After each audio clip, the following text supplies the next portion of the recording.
Oh, fuck. What would happen if I removed that pink leotard? It would be extremely painful. Nah, he wouldn't even talk. Yeah, that's right. He That would just doesn't be make any like sense. completely You're right. unintelligible. He'd just be like, For you, mate. yo, my family probably think I'm retarded. Like, I think they thought that for a long time, Dennis. probably, yeah. Welcome back to the Double D Experience. We have our returning guest, Mr. Bane, from the League of Shadows. Introducing myself in the third person, as Bane I is- am wont to do. Bane is very excited for the new Steam Deck. He thinks it looks very nice. I'm not the biggest fan of the stick placement personally. Yes. I'm a big fan of games such as Legend of Zelda, Breath of the Wild. More like Breath of the Child. Wait, I sorry, I'm not a pedophile. Oh, can you, dude, the Brock Baker does a really good Bane impression, and he did like Let's Play videos as Bane for a couple of years. Oh, dear God. And like before he ended them, he put on like one big spectacular where like Bane gets like fucking like YouTube canceled, and he has to make like a fucking like YouTuber apology video.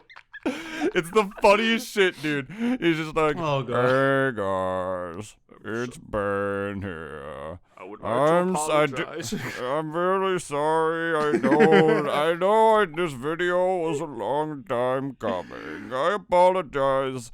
I had no idea Clayface was retarded. I didn't mean to comment on about him like that. Let's all just move on from this drama. It seems like that's all that YouTube is nowadays. A hotbed for drama. I don't feel in charge anymore. How do we go from Owen Wilson right back to Bane? I'm sorry. It's just, Bane is literally like my favorite villain in like anything ever. Unironically? Unironically, he's literally my favorite villain. Like, not just for the comedic factor for me, like for the humor factor, but like I also think he's just really fucking cool on top of that and everything else. I love how like he's a monologuist. I love how like poetic he speaks. You know, like I really like the metaphors he makes and whatnot, and always puts on that kind of spectacle. With Joker, it was just like there was that as well, but there was also just pure insanity. Just like, we're gonna take Owen Wilson, and we're just gonna give him a little push. And as soon as he pushes me, he's like, wow. Oh, wow. He's like, wow. I was in Loki. Oh, wow. Wow. It's like, I'd imagine Tom Hiddleston got really annoyed of him, like, real quick, and he's just like, it's like, oh my God, are you Tom Hiddleston? Wow. You know, I would think that that's most people when they probably just interact with Owen Wilson. but I don't want to make fun of Owen Wilson like that, because he actually did try to kill himself once, and he survived, and then he's like, wow, suicide is not cool. It's bad. Not wow at all. But yeah, that is actually true, and Owen, in the very high probability that you're listening to our podcast right now, in the very high probability that you are an avid listener of the Double. Hey, after last week's episode, we got a lot of views on that episode, dude, comparative to what we normally get. I want to thank you guys for that. Oh yeah, thank you guys. So on the high probability that Owen Wilson is listening to this podcast, we're really happy you're still here, man. Yeah, and you've been doing great work, and I've been hearing good things about Loki. I haven't watched it yet, but I have heard good things about Loki, and it isn't even just about Tom Hiddleston. Like, yeah, I heard like Owen Wilson's been like also Loki carrying the show too, and good job on you there, Owen. And yeah, just keep sticking around, will you? Like, yeah, very wow. Very wow. When Owen Wilson heard about the Steam Deck, he was just like, wow. Is that where we're getting into first, the Steam Deck? I don't know. We could. No. It's just because, when I first heard about it, I was just kind of like, and then I saw the trailers, and my few of the YouTubers that I follow, like were talking about it, and I honestly thought, if we're gonna get into it for a little bit, I honestly thought, yeah, guys, we're talking about the Steam Deck for a little bit. Yeah, what is that to anybody who doesn't know? So the Steam Deck is essentially Steam's or Valve's, I guess. I don't want to say answer to the Switch, but it essentially is a mobile platform that looks. We have to go mobile. Dude, I'm sorry. That's what I couldn't help it. I was working all day and like I was on this little like go-karty thing like on the floor that was just in like the back of one place because I was helping some people set up a new set up a new vendor that's going to be in the center. Oh, okay. So you were because they want me to push the product because I push products and I'm a demo man with sales background. I'm a salesman. Call me Miller Arthur because it's the birth of a salesman, not the death. The death is just Arthur Miller, the normal way. Nice. Excuse me. You still have the gnarliest burps I've ever heard. But so I was rolling around on the floor a little bit, and this guy, like one of the guys who was pushing, who was in charge of the product, who brought it into us. I was with this guy and this woman who was the vendor. He had like this one-wheel skateboard that he was rolling around on. It looked like a fucking saw. Like, it didn't even look like a pretty designed thing. I know, it was like one of those one-wheeled things. And all I could fucking think about whenever he, like, got on one of those things, whenever we got into a long hallway or we were walking around the center, all that fucking played in my head was, time to go mobile. That's all I could fucking think about. Like, my brain just went, my Bane just went right back to Can you imagine, like, during that scene at the... go mobile. You imagine that scene in the stock market, instead of, like, him actually riding a motorcycle, it's just Bane literally, like, just dipping in that, like, same fucking thing out of the stock market. Like, everyone else is, like, riding the same thing, too. It's, like, the guy, like, he even has the dude who he's kidnapping, like, on his back, but instead of riding a motorcycle, he just rides, like, that little fucking one-wheel scooter and just scoots on out of there. It's very trendy. Yeah, right, it is. Fucking enough. I'm sorry. What were you saying? I'm so sorry for bringing it. So I'm going off of the Wikipedia because it does a better job of basically, explaining what it is than I could possibly ever could, because I can't explain shit because I'm an idiot. Yes, you can. The Steam Deck is an upcoming handheld gaming computer developed by Valve Corporation, and it is expected to be released in December 2021. And the hardware it's running, it's AMD based on Zen 2 and some of their other RDNA 2 architectures. I think that's the last generations, I believe. And outside of the hardware, what this thing basically is that it's a mobile gaming platform that you can play your PC games. Shut up, David. That you could play your PC games on, and I believe they supposedly said, Valve has said that you can play. They haven't found any game that they can't play on it yet. So yes, you could virtually play anything on your Steam library on it. Pretty fucking big library of games. Yeah, exactly. I think my library is like 300 or so games. So, I'm nowhere near that, I don't think, but a lot of people, have a lot of fucking games because Steam is like on PC, and a lot of games are not console exclusives anymore. Besides, obviously, like Nintendo, Sony, and Microsoft have theirs, but there are also a lot of games that are also on the PC, and most FPSs and trendy games that come competitive around, like FPSs Among too. Us and Fall Guys and those kind of things. Whenever they roll it, Knockout City, which is another one that's also on PC, among a bunch of other things. So yeah, Steam Deck, baby, it's pretty cool. Yeah, I'm not gonna lie. If we're gonna be talking about looks for a second, I honestly thought it reminded me a lot of like those really old, chunky kind of. I know they weren't Game Boys. I forgot what they were called. I think it was like Game Pals, something like that. Like from a different company, not Nintendo. Yeah, like from a long time ago. I think it might have been maybe the Game Gear. Maybe, Are yeah. you thinking of the Game Gear? That and another one. I remember seeing it once in a movie. There was the Game Gear. There was obviously the PSP and the PS Vita when that came around. But earlier on, like way back in the early days, I don't know. Like, there's a local game store that, like, part of, like, when you apply to them, right? Mm-hmm. What they ask you is that they say name 3 handhelds. Name 3 like old handhelds or like old consoles or whatever. Oh, Game Gear. Yeah, I fucking said Game Gear. Oh, sorry, I wasn't paying attention. I was looking through this article because I was trying so hard to like kind of. Sega does what Nintendo don't. Oh, those times, Jesus. Yeah, like when you apply to that game store, it asks you like, oh, name 3 handhelds like from the 90s or the 80s or whatever that are not Nintendo, and I'm like, fuck.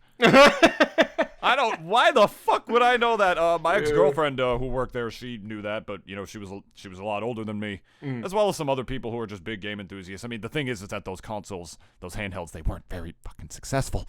Is the thing. So as most aren't when it comes up against Nintendo, who are the king of handheld gaming.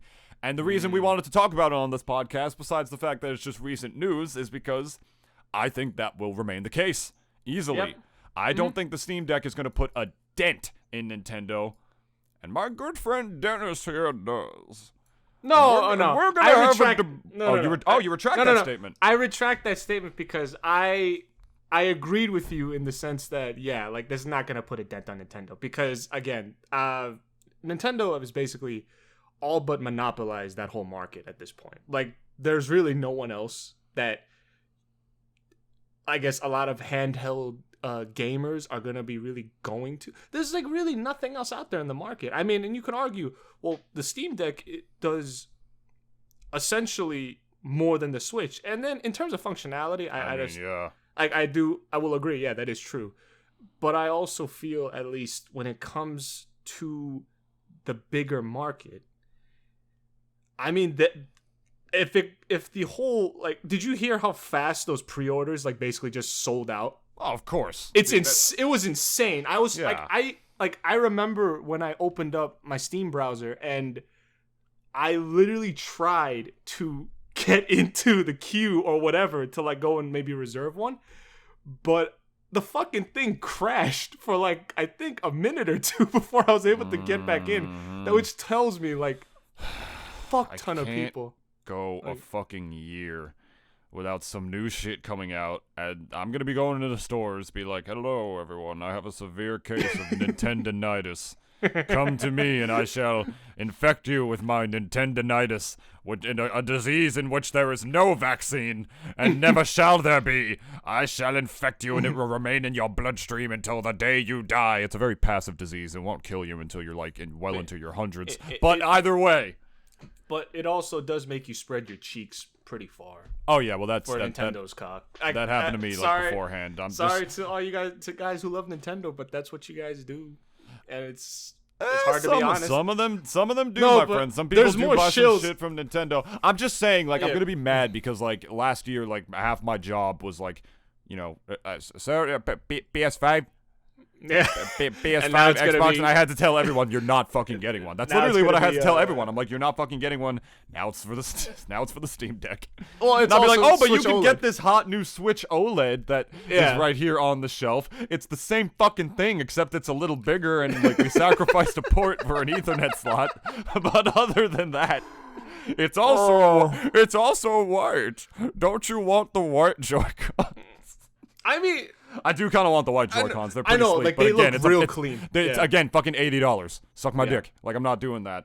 But listen, go ahead. Yeah, and going back to, I guess, like, if this is gonna make any impact meme deck. on that. Yes, the meme deck. If it's I gonna work make at the American Meme. The American Meme Center. Hold the memes for a quick second. I'm sorry, Dennis. And if this is going back to like, I love you too. If this is gonna go back to like if this is gonna basically impact the market at all, and if we're talking like just plainly and bluntly, no. But I do think though that people are gonna be this goes without saying, gonna be really happy that there is, like, I think people really don't know how much they would love a sort of platform like the Switch until they get it for PC. Like, and I'm using the wrong tense in that whole statement, but I think for a lot of people, like, they didn't know that they wanted this until they saw it. I was combing through a lot of like articles and even some subreddit threads, and a lot of people kind of had the same opinion where it's like, oh my god, I didn't know I wanted this until like I saw it. Like, and I mean, you know, to their credit. I'll put that image on screen right now. Yeah, do that. And go. You guys like my new Steam Deck? He fucking tried to erase the R too. Look at how fucking it's darker than every other letter. Oh my god. Oh, like for our mobile listeners right now, or the people who listen on our actual podcast listening apps rather than YouTube. Some dumb motherfucker like took like an Elgato Stream Deck and like taped 2 Joy-Cons to the side of it and tried to erase the R in the center of it. Oh fuck, you fucking idiot! That reminds me of this dumb video where like people were trying to like mod like Smash Brothers on mobile consoles, and this guy was like, "Hello, I'm going to teach you how to put Brawl on a PSP. So first you need a copy of Brawl and you need a PSP." He just puts his fucking PSP on the table and he takes the copy of Brawl and he places it on top of the PSP. And that is how you put Brawl on a PSP. A million likes. Oh my god, I love it. P comedy, sir. All right. Steam Deck, baby. And going back to it real quick. I mean, I've saw so many articles and threads, and it was basically almost the exact same thing. Like, a lot of people were saying that, oh, I didn't know I wanted this until I basically saw it. And for me, I mean, I'm not getting it because I don't think I can warrant dropping. Because I'm going to get, like, the... Because they have 3 tiers, the base, mid, and high. And I was thinking that I want a crazy amount of storage, so I would obviously go for high. Ooh. But $650 for what I predicted in my head, and I was even telling my girlfriend, $650 plus tax and probably shipping too for a device that I'm probably going to use, for me at least, I don't know for anyone else, but for me at least, a device that I'm going to use for maybe 2 weeks and then have it gathering dust in the corner of my room. I, like, a part of me, like, was thinking, like, because I love new tech and I want to, like, it's like, and it looks nice and I wanted to buy it, but in my brain, like, in the pragmatic side of me at least, was like, you're not going to be using this often enough that you're going to warrant dropping more than $500,000 on it. Like, it looks nice. Like, I think style and aesthetics decisions it was done pretty well, I thought. But at least when it comes to me and actually using the fucking thing, like, I barely even use my Switch. I seldom use it. And that's kind of what I was going off of, because, like, if I barely use my Switch, which is a handheld device, I still have like 3DS for fuck's sake, and I still have plenty of games on there, but it's like sitting on my bedside and I have not even cracked it open. I never, ever, ever use my Switch mobile. Fuck. Literally, this is what Valve decided. Like, dude, they're like, it's time to go mobile. Yeah, like Gabe Newell is secretly fucking Bane. By the way, why the fuck didn't they call it the Gay Boy? Because it sounds too much like Gay Boy. Biggest missed opportunity. I don't care. Should have done it for the fucking meme, bro. They should have done it for the meme. I mean, they would have probably pushed the units by the meme alone, low key. But yeah, it's like when Soulja Boy was trying to like make all those console, like he was making all those like bootleg Nintendo consoles. Yeah. Shit. Like dude, literally, why the fuck didn't he call it the Soulja Boy? Like, why the fuck didn't he do that? Like, are you kidding? Was right. Like, when he mentioned it, I didn't even think about it, to be fair, but like, JonTron was right about a lot of things. Edgy, get it? He had a scandal a couple years ago. Yeah, see? Oh, your mom thought that was funny. I heard her laugh. That wasn't my mom. Your sister, or whoever that was. Your dad? My brother. That was my brother. Oh, what the fuck? Your brother has a high-pitched ass laugh, motherfucker. What the fuck? Okay, well, I agree with you. I agree with you wholeheartedly, and this is the thing that I was worried about when it came to the Steam Deck, and one of the reasons that I think it's definitely not only not going to kill the Switch, which first of all was funny as fuck how the internet always jumps to those dumbass conclusions. Yeah. For the memes. Fucking Redditors, please touch grass. It's because of the storage options, like you said. The base model, the cheapest one, is shit. $400. Which, that's already pretty pricey for something like a handheld, for, like, the latest new thing, despite all the games that it plays and whatnot. But that's the thing, you say despite all the games that it plays, it only comes with 64 gigs and the carrying case. That's all that's with the base model. Fucking games like Borderlands are, like, well over 100 gigs. A lot of the new ones, you're talking about fucking Elder Scrolls? You fucking kidding me? You can't even fit one game on that thing then. You would have to uninstall and reinstall over and over and over again to be able to play the ones that you fucking want, if you want any goddamn chance of being able to do this. The base model, which I feel like is already very expensive, it's way more expensive, guess what, than the Switch, than the latest new model of the Switch, even more expensive than that, and the hottest games on the thing are well over like 100 gigabytes. I mean, a lot of the one thing Nintendo does a lot of things right. Obviously, they're the king of the industry for a reason, or one of the kings of the industry for a reason. They know how to compress their fucking game sizes. They know how to do that shit and actually get it down to a solid file size. A lot of people, a lot of developers, especially some shittier ones like Activision, which we'll unfortunately probably be talking about in this podcast later since they're in the news.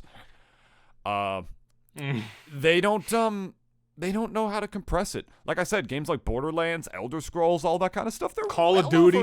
Call of Duty is on fucking whatchamacallit. It's on Battle.net.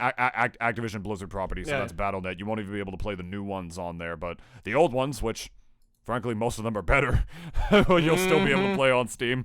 So yeah, but that's the thing. It's like you basically have to get the upgraded models to be able to actually have multiple games on this thing and not have to do this crazy unpractical notion of uninstalling and reinstalling games just to get them all to fit. And guess what? The second model, which is 256 gigabytes, which is a lot of space, don't get me wrong. Well, actually, it's not even a lot of space now that I think about it. I was thinking of terabytes, my bad. It's $530. Yeah. And then the biggest model, which is still only like half of a terabyte. Yeah, exactly. Not even a full terabyte. Not even a full fucking terabyte.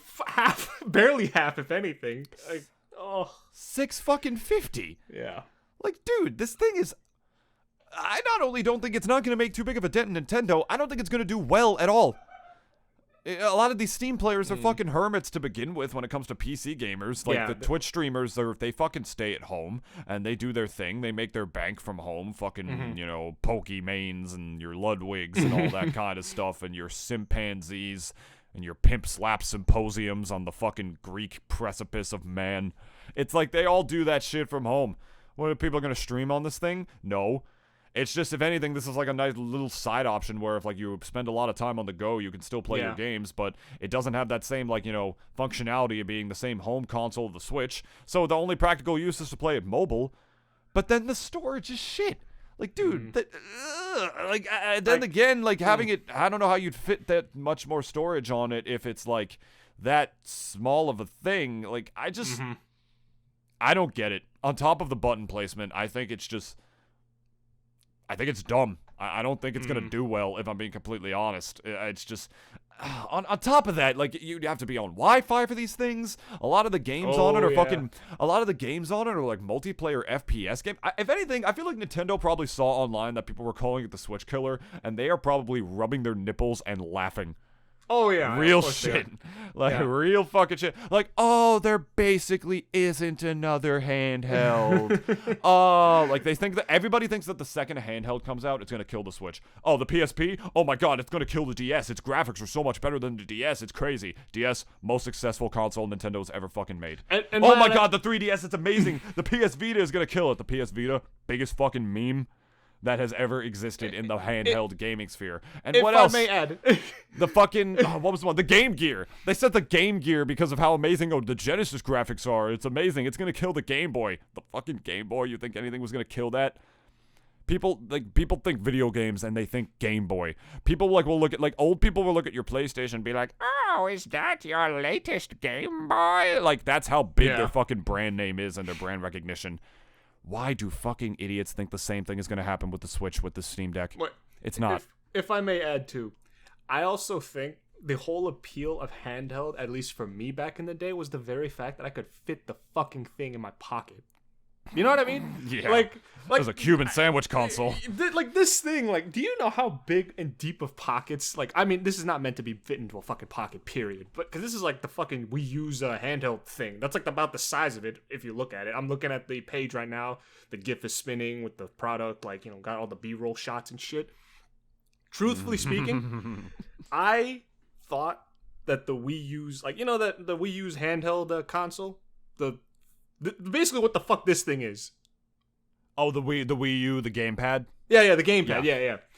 That's what basically this is. And like, at least from like just from a glance, like they look eerily similar. And for me, because I'm also a bit of a boomer when it came to like games back in the day, because I grew up in the 90s and my first big console was an N64, and I had a Game Boy Color for much of my early childhood. And then just kept going up from there, Advance, SP, DS, and so on. I honestly thought Nintendo had that market sealed tight after the DS in terms of the handheld market. Like, there was really, like, DS Lites, I could literally like comfortably put that thing in my pocket.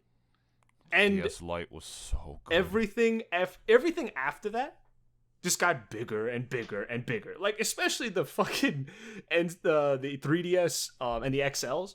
And I mean, if you like the XL, you know, more power to you. But it's like, you know, fitting that fucking thing in my pocket was a pain in the asshole. Because, like, I had wallet and keys by that point, and I'd have to wear cargo shorts. I basically have no choice but to wear cargo shorts to just have that thing in my pocket. Eventually, I just threw it in my backpack because it's like, I don't want to fucking carry that big ass thing around it. Like, and especially seeing, like, you know how goofy you look seeing like a gigantic bulge on your pocket? It's just like this big ass imprint of a thing. Well, I mean, I'm used to that. Fair enough, but like, it's one thing if it's a wallet. It's another thing if it's your fucking 3DS XL. It looks like a gigantic pocketbook in your fucking pocket. Yeah.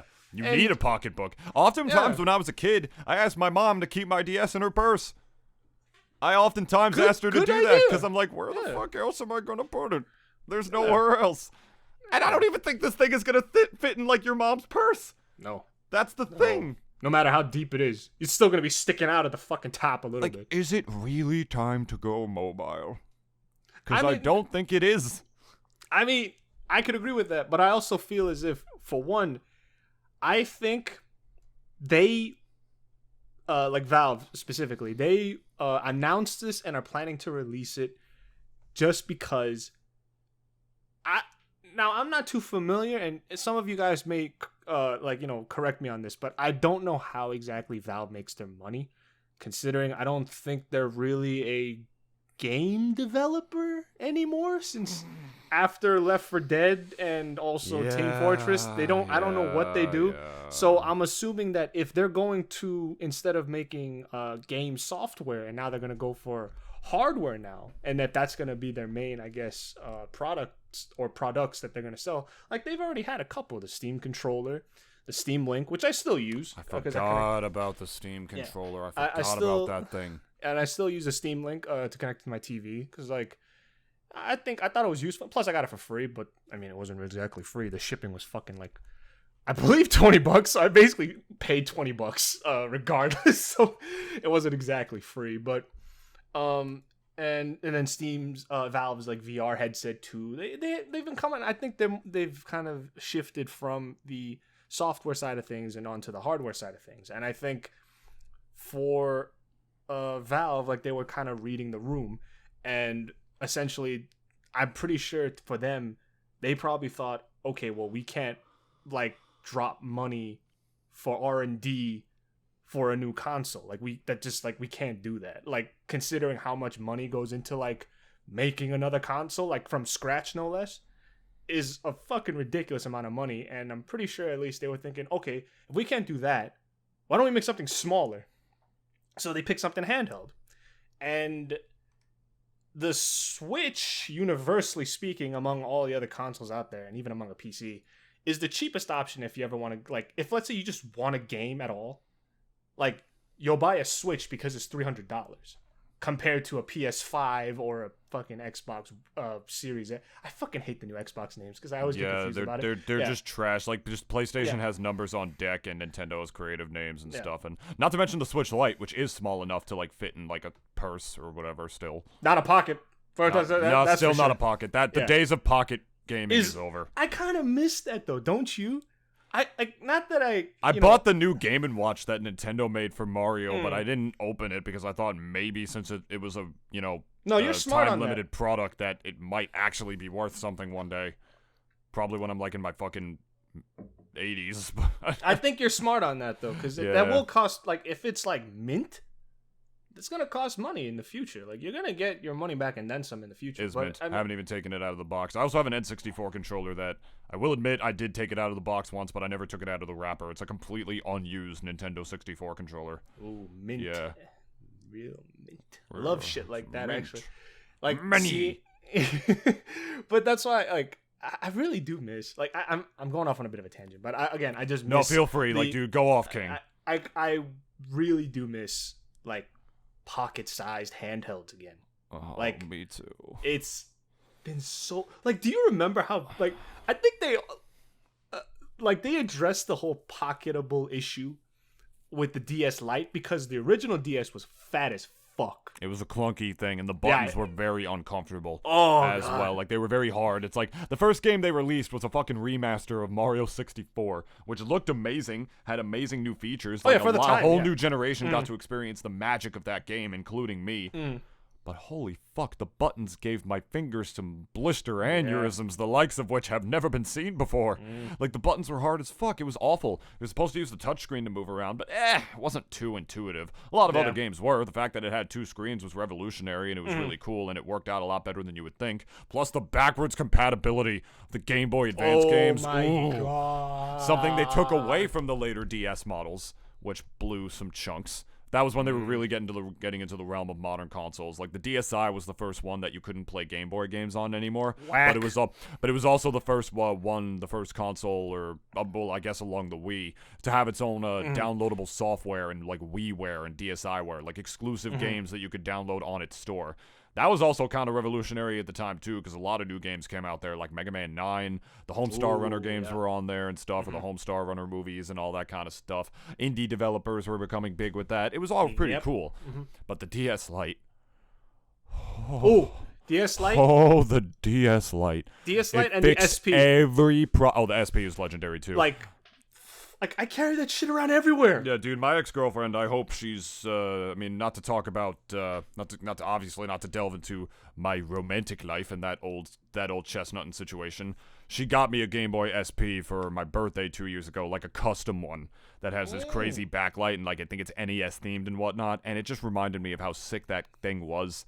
You know, how it was even more portable and had a backlight that the original Game Boy Advance didn't have. They did that first. That's the thing. Even more portable, so you could fold it in half. Like the DS Lite was the same thing as the Game Boy SP was to the Game Boy Advance. It fixed every like minor problem that the DS had and refined it. And the buttons were so much softer too. Like, fuck me, the DS. They were Lite. actually nice to touch. Like, oh my God, the fucking games too, man. Like, the DS had such a fucking great library of games. And the DS's buttons, going back to it just a little bit, it was almost like feeling like, compared to the original DS, whose the buttons were very sunken in, the DS, like the DS Lite's buttons were like almost like touching a nipple. Like, it actually, like, it was like you actually fucking felt something. Like the fucking original DS, like, I still have one in I think it's in my brother's room. It's like in the drawer somewhere, but like I literally felt like pressing the buttons, like being an adult and actually pressing down on those buttons. like I'm like, who's the fucking idiot from Nintendo who decided, oh yeah, let's make like concave buttons? Not into that. Even though I always drew titties and ass on PictoChat. I mean, what else good was that fucking I app know. for? You could literally only talk to people like 20 fucking feet away from you. What else are you gonna do besides just like that app's legacy is the fucking Smash Brothers stage. That is literally that app's legacy. I think though, PictoChat was a lot more fun when you were a kid, because when you're an adult, like obviously it's like, you know, what is this? Like, but as a kid, like your imagination just kind of runs wild and it doesn't really pay attention to those kind of things. And I remember being at a friend's house one time, and like I think him and his brother both got DSs, and he was in the other room and we were in the other room. Like they were, and the rooms were pretty close to each other, and the whole time it's just like, it'd be pretty quiet because it's just like us, like, you know, like just drawing like funny shit or like, you know, dicks or whatever, like on the PictoChat, and then I press send, and then you just hear like a laugh coming from across the wall. It's just like, and then it goes quiet again. Draws a dick, and then I laugh, and they hear my laugh from across the wall. I always thought like, at least passing notes in class, yeah. Yeah, exactly, yeah. Like I think PictoChat was better as a kid, you know, of course. But going back to, I guess, the Steam Deck, and I guess going into a bit about sales. I think this thing is gonna sell well. Now, in terms of people actually, let's say, continuously using it, I kind of also side with David in that I think the only people that are really gonna use this and use it a lot, like daily drive the fucking thing, I mean, are people who really like, I suppose maybe 2D platformer sort of like indie games, like Stardew Valley, Terraria. Like I've been hearing a lot of people who love those games. They're like really excited for this thing, and there are plenty of people who love Stardew. So I'm like, you know, more power to you. And plus, if you're playing those kind of games strictly, they're fairly lightweight games in terms of storage. So like if you, let's say, get the base model, which is $400 for 64 gigabytes. You're not really going to be like, you could fill up that alone with a lot of indie games. So, I mean, if you're those type of people, then yeah, more power to you. If you're one of those people who really want to play fucking Doom or COD on the Steam Deck, you're kind of shit out of luck, because you're kind of shit out of luck, Morty. Yeah, like you're going to have to get at most the 512 gigabyte version, which is as far as it goes. And I'm personally, for me, and this is also another thing that I follow a lot with cars and even let's say game consoles or products. I know for a fact that this is not the only version that Valve is going to come out with, let's say 10 years down the line. There's going to be another Steam Deck. There's going to be another one. I guarantee it that there's going to be another one. Because I truly believe that this product for them, this one in particular coming out, is essentially just them kind of testing the waters. Because I think personally for them, they're not like, you know, Valve is still a for-profit company. So the main thing that they're going to pay attention to is obviously profits and sales and how well this thing does numbers-wise. And I think numbers-wise, it will sell well. I don't really think they give too much of a fuck about how often people are going to use it. Because I'm going to say this. I guarantee that we're going to be seeing these things on eBay being sold secondhand real quick. And I could also imagine that because the availability is not going to be available till like the second quarter. I believe it was quarter one last time, but the pre-orders just like basically there was just so many of them that they basically had to push it back a bit. I believe that's how it went.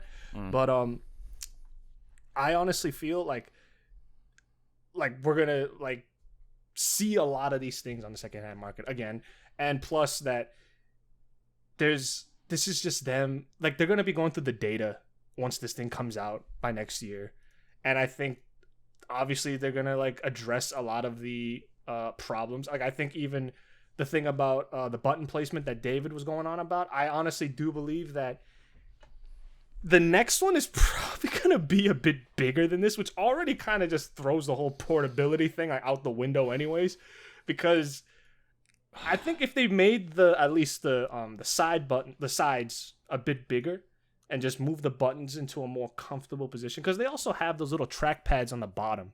That's the main thing why that the button placement is as kind of weird as it is. Yeah. Because those fucking trackpads are fucking huge. Yeah, why learn to play like games in like a completely new different fashion, like when you have that thing at home? Not to mention, have we mentioned battery life in this entire fucking like I don't even think we mentioned battery life. This thing's gonna stay on for like an hour.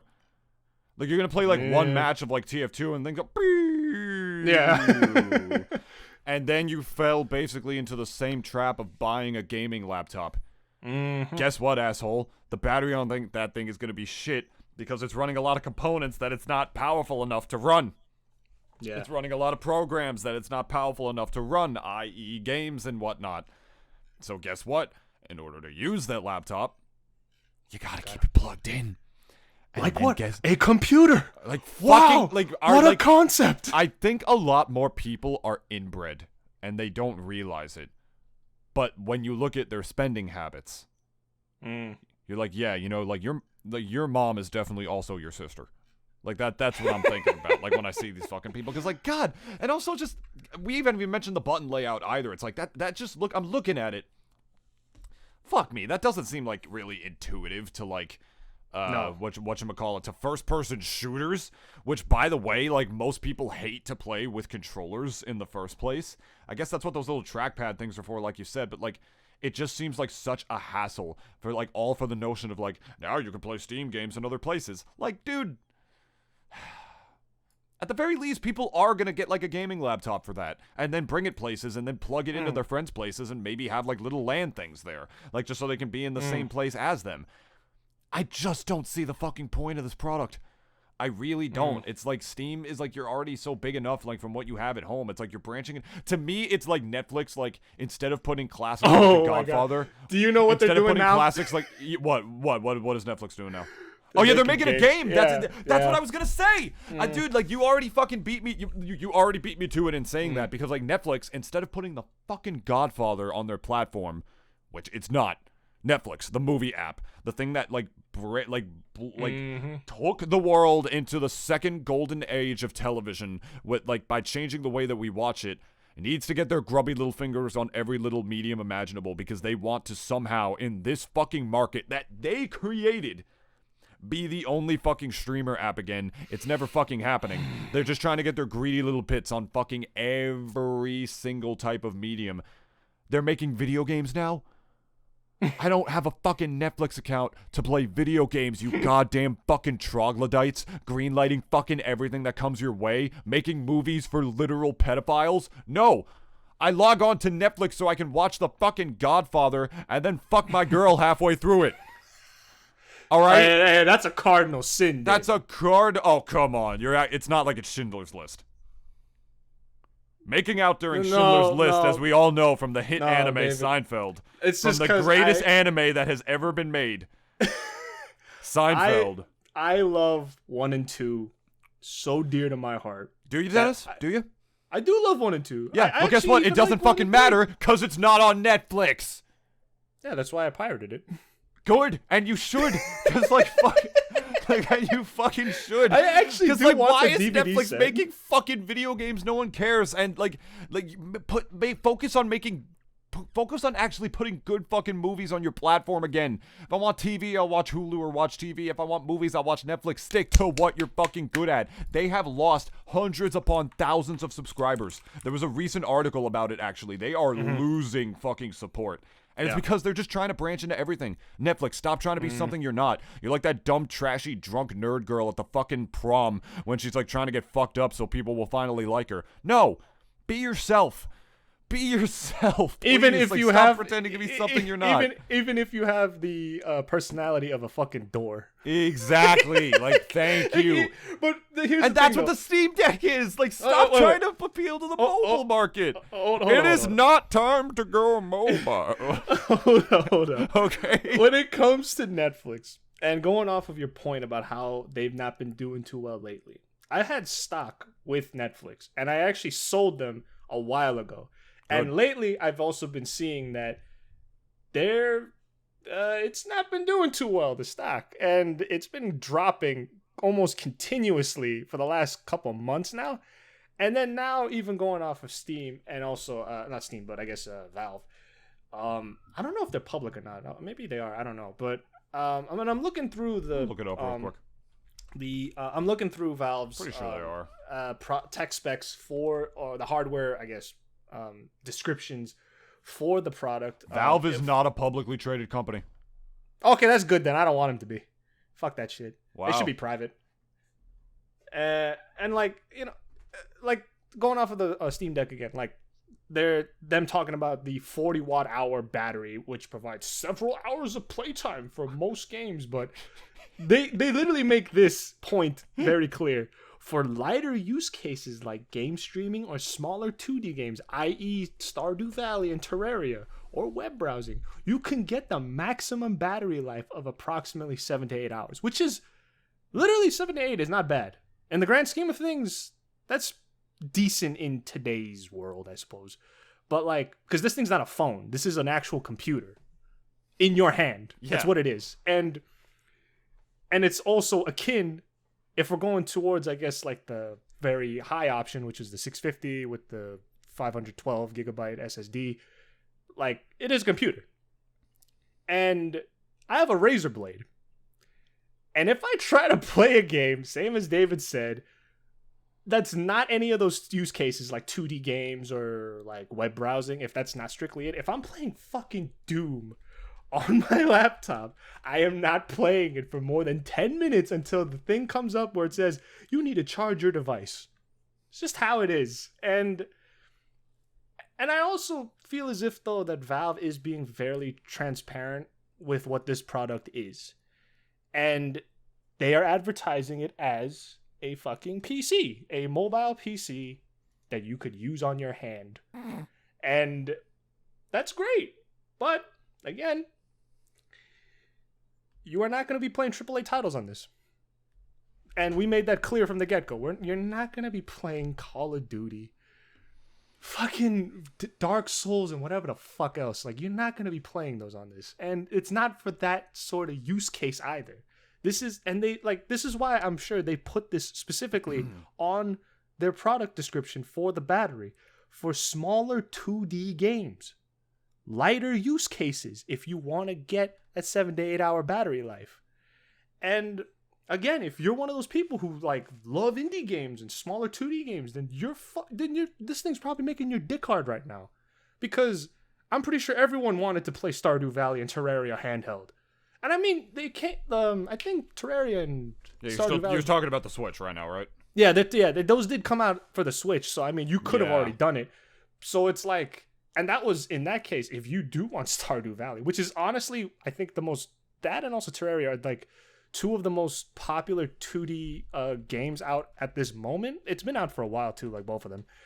But if you wanted a cheaper option, go get the Switch. It's almost not even it's a no-brainer, really. The Switch is still $300. Yeah. And it's $100 cheaper than the base option for this thing. And Terraria's number 5 most sold indie game of all time.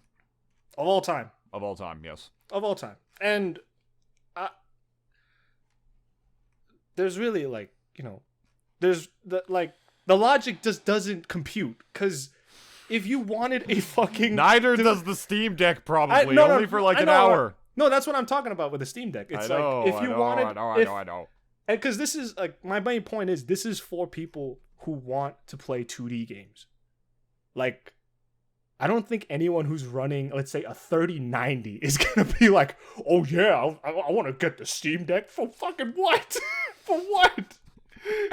Why would you want this fucking thing? Unless you're fucking retarded. You already probably blew like fucking 3K on that goddamn thing, so like... Can I, dude, imagine the fucking, like, conference for Valve. This guy, like, picks up, like, he holds up his 3090, he's like, can I plug it into this? Like, Gabe just shakes his head, he's just like, no, that thing's bigger than the actual Steam Deck. The guy just throws his hands up like, I'm out. I'm out here, bro. And look, I'm giving this thing a fair chance because, again, like, this is Valve's, honestly, I think it is their console, really. This is almost like their Game Boy. You know what I mean? Like, this is their console that I think people are going to kind of know them for. And I think this is truly their headliner, really, for their products. Because no one gave a fuck when the Steam controller came out. Everyone criticized the shit out of it and roasted it on the internet because of how fucking stupid and unintuitive the stupid trackpads were. I'm assuming that the trackpads on this are those trackpads from the controller, but refined. And if that's the case, Good for you. R&D, your research and development paid off. No one really cared about the VR headset that they came out with. No one gave a fuck about that when they came out with it. That was the Steam Link. Oculus, was it?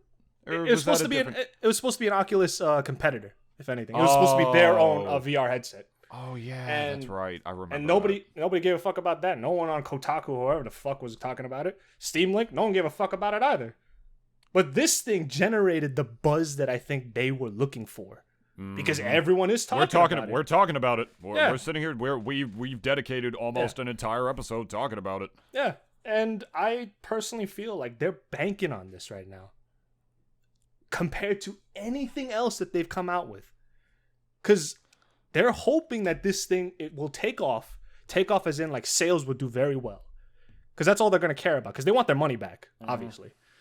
And after that, they're going to kind of, I'm predicting, doing the same thing that Nintendo does where maybe they will, maybe they won't, because Nintendo doesn't really have too much of a track record of addressing problems when it came to their first product of a product line, Because when the Wii came out and then we got the Wii U, I don't think it really addressed anything in terms of the faults of the first Wii.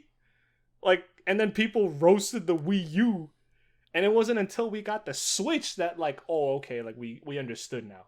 Like the Wii U had to happen for the Switch to happen. Not even. It's like, I mean, maybe like they got sort of the idea from that because Nintendo always tries to innovate with literally everything they do now, regardless if it's good or not. Paper Mario the Origami King is a perfect example of a game being driven by ego, because that game innovated, quote unquote, for the franchise, but a lot of the innovation, some of it was good, most of it was ass. Like the battle system in that game just gets progressively worse as it goes on. I'm not going to get into that right now, but they insist that it's good and try to implement it in so many parts of the game that they can, not even realizing, this system is fundamentally flawed and this isn't fun, because that game has that sort of problem. It was the same with the Wii U. You had to be a certain, if you got too far away from that thing, it didn't work. Yeah, it was good if you're like a kid and you only have you don't have a TV in your room or whatever, which, I feel like a lot of kids don't. Most kids, I didn't have one until I was in college, high school. Yeah, same here. Yeah. Yeah, because they didn't want me to become a hermit, which frankly good. I'm happy my family did that. At least get me some social life before I got a job and crawled back into my shell right after work to do a shitty podcast. I just migrated into another cave back in those days, and then I just came to my room afterwards. Bro, you could take the trog out of you could take the boy out of the trog, but you can't take the trog out of the boy. That's all I'm saying. All right.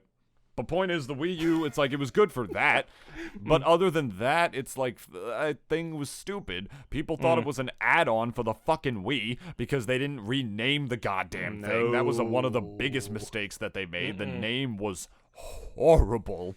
That was a really horrible name, and Nintendo's usually great with naming their systems. They're usually very unique and stand out to each other.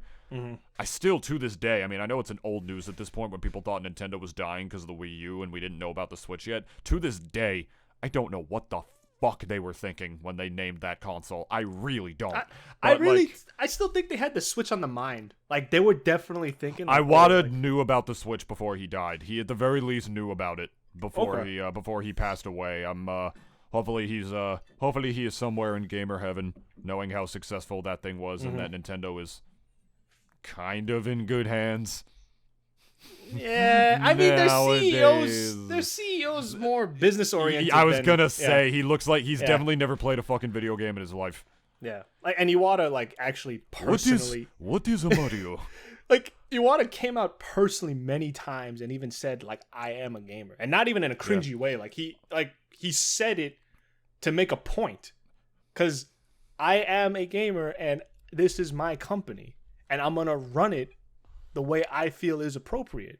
And he said the exact quote on my business card, I'm a corporate president. In my mind, I'm a game developer, but in my heart, I'm a gamer. Yeah, that's what he said.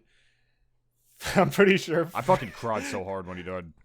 I was actually really sad too, because he was I heard so many stories about the guy too, and he just the way he cared for his employees, almost made me shed a tear almost, because you don't really see that too often at least for Western companies over here. I'm looking at Activision Blizzard sued over frat boy culture right now on my screen. So Yeah, we don't exactly see that every now and again.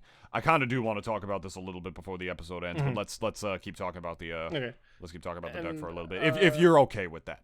I'm okay. If you're okay with that, Denise. Going just a bit more on the Steam Deck, and I think we'll move on to the next topic. But I truly feel this is.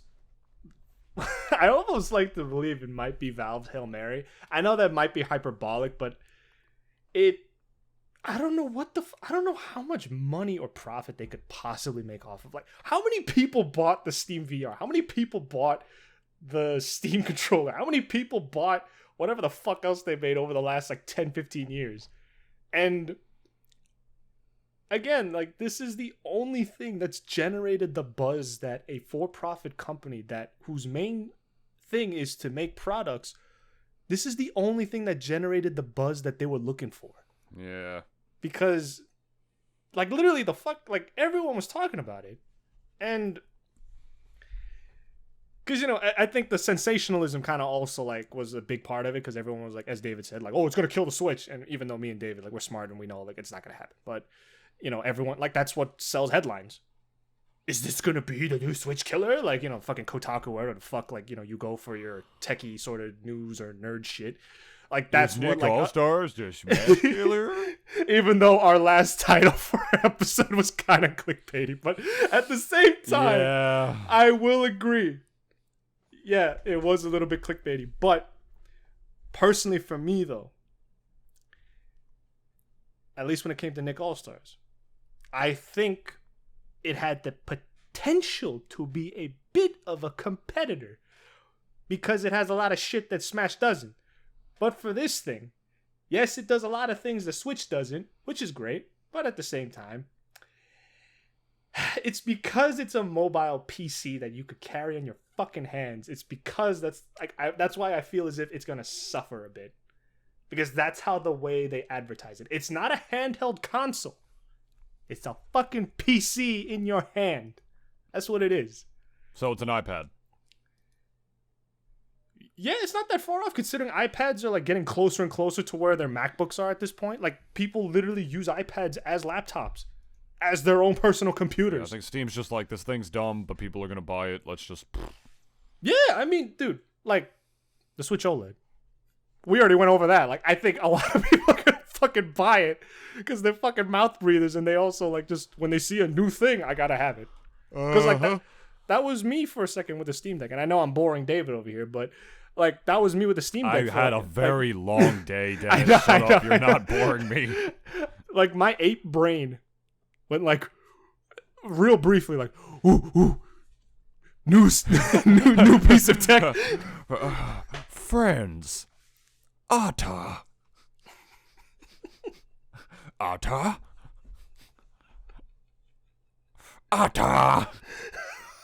But yes, case in point. Bebe's boobs destroy society. Do I think this thing is going to beat Nintendo? And no, and again, no.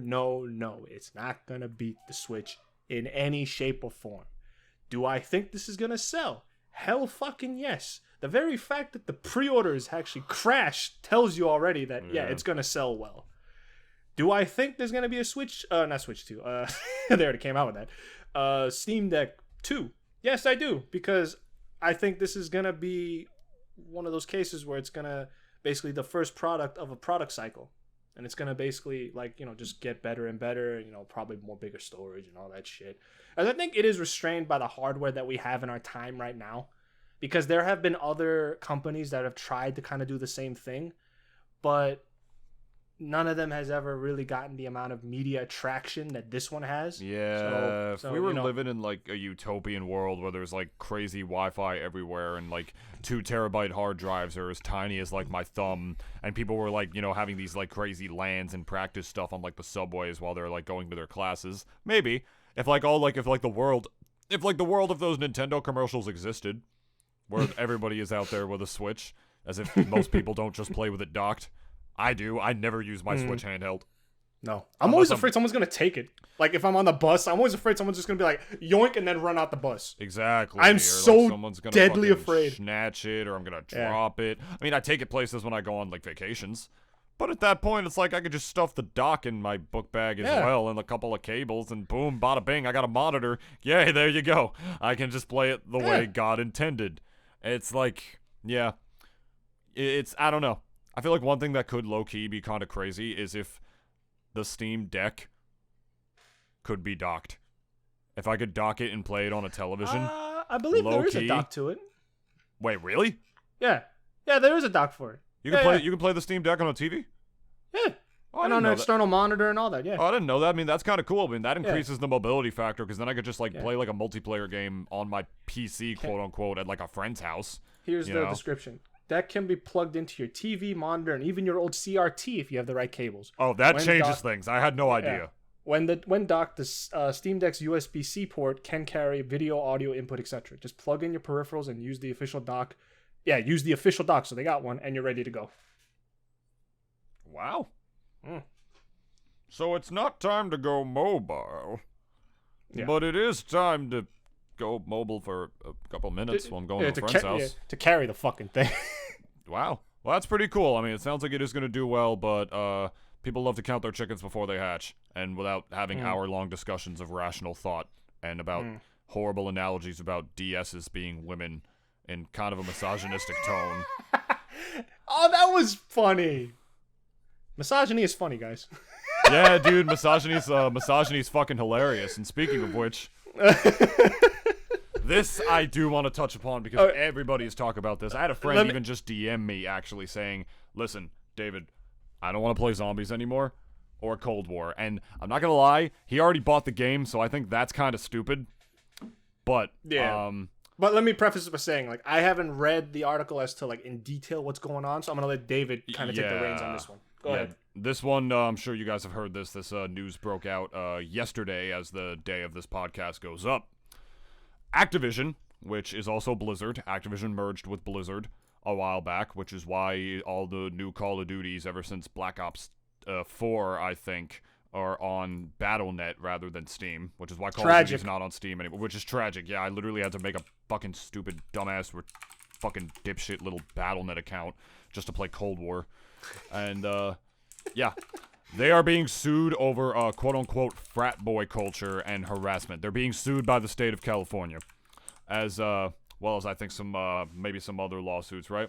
So I'll read this in quote right here for you guys. I'll just read it straight up. Video game giant Activision Blizzard Incorporated, maker of games including World of Warcraft, Diablo, fosters a frat boy culture in which female employees are subjected to constant sexual harassment, unequal pay, and retaliation, according to a lawsuit filed by the California Department of Fair Employment and Housing. It gets a lot worse when you go in detail. I guess I'll put we don't normally do anything like trigger warnings on my podcast, so here is like, our podcast on Fuck you, dude. I'm kidding. Fuck, you're so easy. You're easier than your mom. Oh.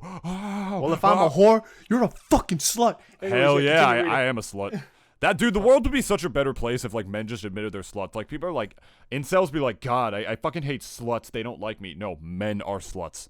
Women are not sluts. Men are sluts, but that's not... I'm going to play the double standard on that, but yeah, keep going. I think everyone's a slut, if we're being real. No, I think everyone's horny. Being a slut and horny are two different things. That's true, but now is not the time for... Now is not the time for penis feelings. That comes later. Fucking now Bane, we're talking dude. About frat boy culture. I'm so fucking sorry, dude. He's literally just video game company. He's a fucking villain that sounds like Winnie the Pooh. I'll never get over that even like 9 years later.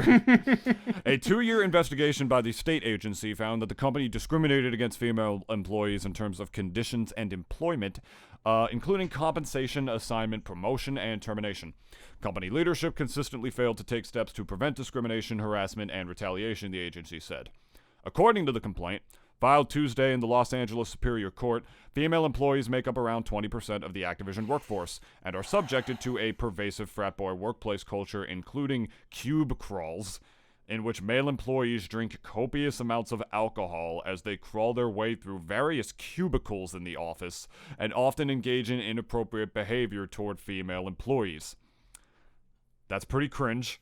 I won't lie to you. I mean, like I said, we don't typically do stuff like trigger warnings on this podcast. We try to be as offensive as possible, but, like, Here's your fucking trigger warning, I guess. This is fucking stupid reading this. Like, what the fuck? The agency alleges male employees play video games during the workday while delegating a lot of responsibilities to the female employees, engage in sexual banter, and joke openly about rape, among other things. Female employees allege being held back from promotions because of the possibility they might become pregnant, being criticized for leaving to pick their children up from daycare, and being kicked out of lactation rooms so male colleagues could use the room for meetings. Okay, that part I didn't read.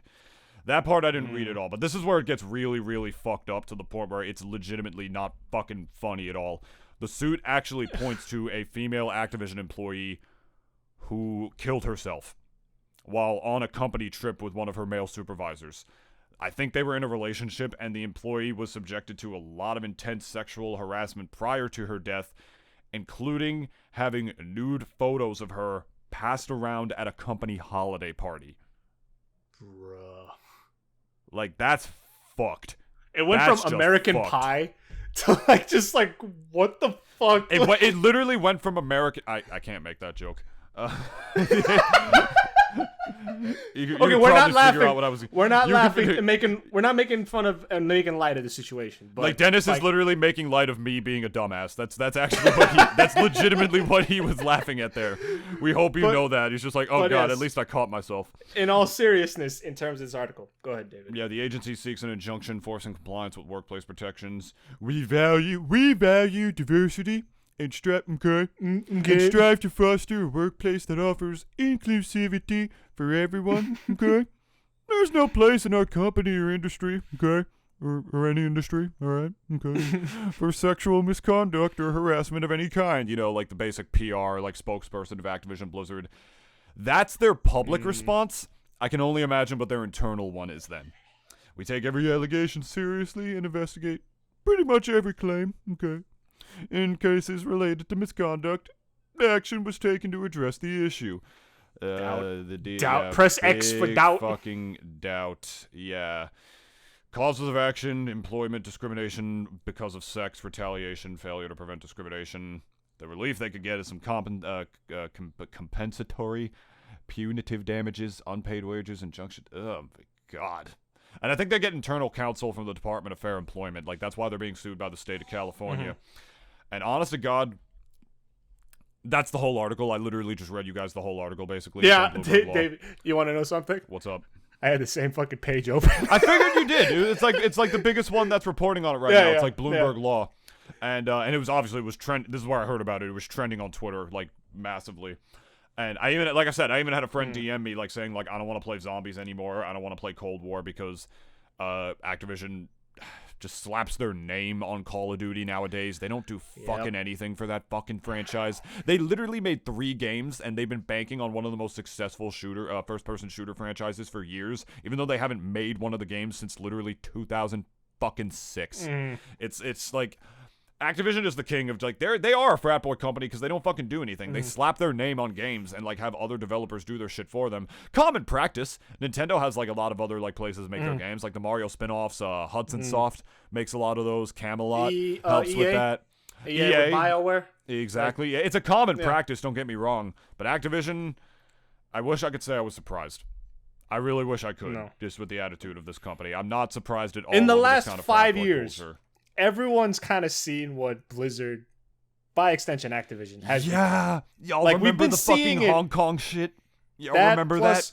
Diablo and how they like were like, what was the stupid retarded shit that spokesperson said? It was like, he said, no, don't you guys have phones? Don't you guys have phones? He said we value diversity. Okay, like that's what he said. Basically, like the textbook fucking like PR, like please like us again in a couple of weeks approach. But this guy though, like when he said this, like it was everywhere. Even people who couldn't give a fuck about Blizzard were even talking about it. Like how this guy was callously up on stage and just because everyone was like thinking, oh, it's gonna be Diablo 4, but it's like no, Diablo Mobile. And then the guy, and it kind of got booed a bit. And then the guy who was the spokesperson was basically like, I forgot about that. Remember what he said? He was like, don't you guys have phones? Like even like I think he even raised his hand a bit and was just like, don't you guys have phones? Like, oh, that's what? So like, fucking cringy.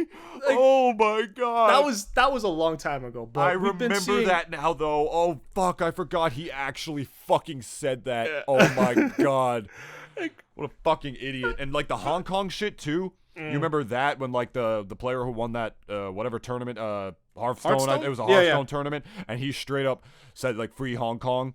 And because like Blizzard is, have their fucking like Chinese thumbs up their fucking prostates, like they bent over and they took the prize money away from that guy, fired him like from competing. And this is what really pissed me the fuck off when that shit happened. I was livid when he fired the fucking commentators. The commentators, the people who were casting that event, had nothing to do with that. They were trying to hide their fucking faces during the broadcast when he said that, because they knew because of some, and they still got fucking fired. Like, fuck Blizzard. Don't get me wrong. Yeah. Fuck that fucking shit tier fucking company. If y'all read this shit and you're still excited to buy Overwatch 2, like, you're a fucking, oh my god. I will say Overwatch 1.5 basically on top of everything else. So you're buying a fucking campaign game for a shit story no one fucking cares about. A fucking TF2 ripoff on top of that. Oh, but it's so inclusive. The main character is a lesbian. Fuck you. Shut the fuck up, alright? Look, I was upset when Tracer was announced as a lesbian, just like everybody else. That was my thick British waifu. I was upset. I had to move on. I had to move on to the purple bitch. It's like I wasn't upset about it. Yeah, like fucking Widowmaker's a dinosaur from my imagination. Like, no. Or May. I like May. I'm sure she's got a lot. I like Mercy. Yeah, no, I like Mercy. No, the game has a lot of waifus, and they know their audience with that. That's one thing that Team Fortress 2 does not fucking have, as we've talked about. That game does not have any waifus. It has, like, fucking 3 women, and none of them ever appear on screen. I still truly believe that game would not have taken off as the way it did without the porn. And me and David, we've talked about it before. The porn was better than the game! I'm not kidding. It really was. But moving on from that. Yes, but moving on. Back to fucking dumbass this thing, Blizzard. Back to this bullshit. Fuck Division. And Blizzard's also, I think in the last 5 years when it comes to games, haven't exactly been too great. They've, like, the days of Blizzard coming out with bangers, I think, is over. Truthfully. Seems pretty obvious as to why, if the shit in this article is true, And one game that came out a while back that I got really disappointed about was Warcraft 3, the remake. That was a game that I fucking grew up with. And I was fucking over the moon for a HD remake of one of my favorite RTSs, like, from when I was a child. And they fucked it up. They basically just spread the cheeks and just, like, not even lubed up the dick and just went for the asshole. Like, that's what they did to it. And pretty graphic, I'm sorry, but, like, that's how at least I felt about it. Because no, it's fine. We're graphic on this show. Don't worry about it. That is true. Like, and we don't talk about facts either. You keep saying that. Never mind. Just go. I'm gonna put that on a shirt one day, but I don't deal with facts. Like, I would love if we had enough listeners, and we've been gaining more listeners as these things have gone on. I've been looking at some of the analytics. I would love to make merch one day. I would love to have a Double D Experience shirt. When the day comes, like, we're gonna come out with it, guys. Just mark my words. But going off of this again, products wise, Blizzard hasn't really been too much. They've been in the news far too often for a gaming company. Do you know what I mean? Like, they almost look as if they want to be the new EA. And EA's been... why? But that's the thing, though. EA's been not exactly clean lately, but, like, they've been off the news. No, like, remember, like, I don't know if you remember the whole Battlefront 2 debacle where, like, it was just so, like, monetization heavy in that game that... Yes, I remember that. You had to, like, buy, like, every gun with actual money, right? Yeah. And, it was just, like, very... it induced you to almost like drop money to get the new like weapon and new character and all that shit. And then the backlash from that. And that backlash was almost historic, really. Because I have never seen the public, like, I guess you could even argue the gaming public. And I think even some countries got involved too, like the EU especially. Because like they brought the whole gambling clause and like how like the whole loot boxes, like that changed loot boxes forever. And like almost a hallmark moment in the whole history of like loot boxes and shit, because after that whole thing, loot boxes don't really seem, for a lot of at least mainstream and AAA titles, I haven't really played too many, but at least from what I've seen, people have kind of like shied away from using it, considering the like the shitstorm that happened, that from Battlefront 2. So, but like, games are still going to be bringing in monetization somehow in some games. And I always thought if it doesn't impede you from actually accessing the general content of the game, and if it's just extra shit like skins, who gives a fuck? But if it really impedes you from actually playing and enjoying the game, that's not cool. Like, that goes without saying. I don't really have a problem with monetization because for the most part, I usually just kind of ignore it. But if it's like, again, for shit that like I need to buy to further enjoy the game, then this game can go to hell. Yeah, and Activision's no stranger to that. I mean, like, there are a lot of... They definitely tricked me when I bought Cold War, because one of the things that they announced is that all the DLC for the game was going to be free. And that is half true, is the thing. Like, you used to have to, like, pay $15 for, like, every new, like, pack of maps when it came to that. And I bought those, even though, COD multiplayer, who fucking cares, playing that shit. I was a big Zombies player. Zombies is huge with Call of Duty. It's an amazing game, if I'm being frank. You had to buy those to get each new map as it continued, and it continued the story, and it was a new map, a whole new experience every time.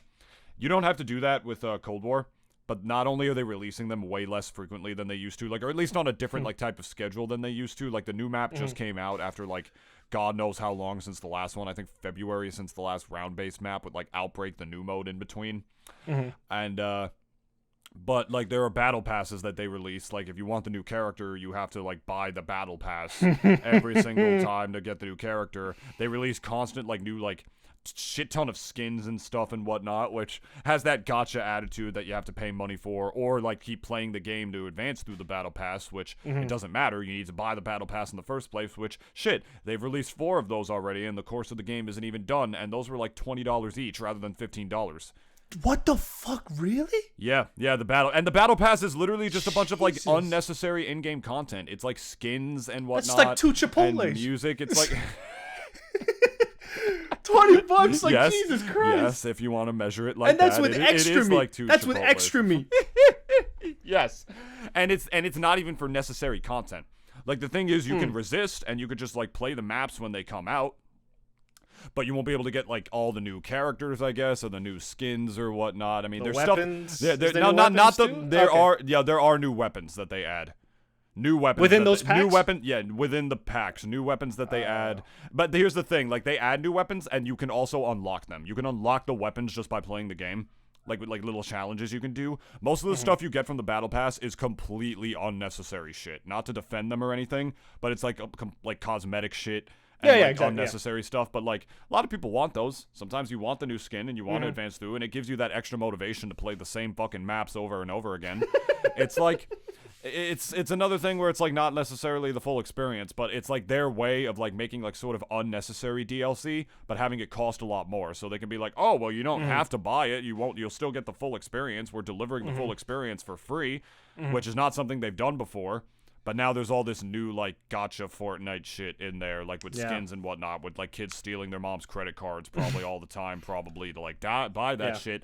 And it's less content, but it's $20 fucking this time around. They used to release whole-ass zombie maps, whole crazy experiences with new story implications and character quotes and features and mechanics and zombie types and, like, environments, pretty much everything new for $15. They used to release that. On par with Which the is other pretty maps. fair. Which is pretty debatable. But if the maps were good, like some maps were shitty, but if like a map is good, then I'm like, okay, like I'll drop it. Fuck it, like I like that map. COD Zombies is incredible, so like they usually were, and now they release those for free. But now this is what they do basically, and same thing, and it makes me fucking weep for the industry that this is the kind of stuff that's happening here. And the reason, I know we've been talking about like gotcha stuff for a while, and like it seems like we sort of strayed away from like the misogyny and like Activision being sued over the frat boy culture, but we're tying them hand in hand here because I think this gamer culture is part of the reason that that's happening. You know what I mean? Because I think a lot of the people who work, let's be real, I think the games industry, I think it's pretty misogynistic. I'm just gonna say that. I think there is a gamer culture there that David, treats what. Do you want to know something too? What's up? Like, I kind of just realized. What? Do you know Jeff Kaplan? He was the Overwatch's, I think, community manager. I think he was like their main spokesperson for the game. Like, he was the one that came out to like tell players like, hey, we have a new patch and like we got a new character coming. Yeah. He was basically like the face of Overwatch. The guy left. And it makes me think too, like he probably left because Jeff is a fairly wholesome guy. Yeah. And I'm pretty sure that he left. A big reason was because he probably saw how bad this, let's say, frat boy culture is. And I don't know if he's ever going to come out and publicly say, because he's probably got like a non-disclosure agreement with Blizzard to like not talk shit about them. Yeah, probably.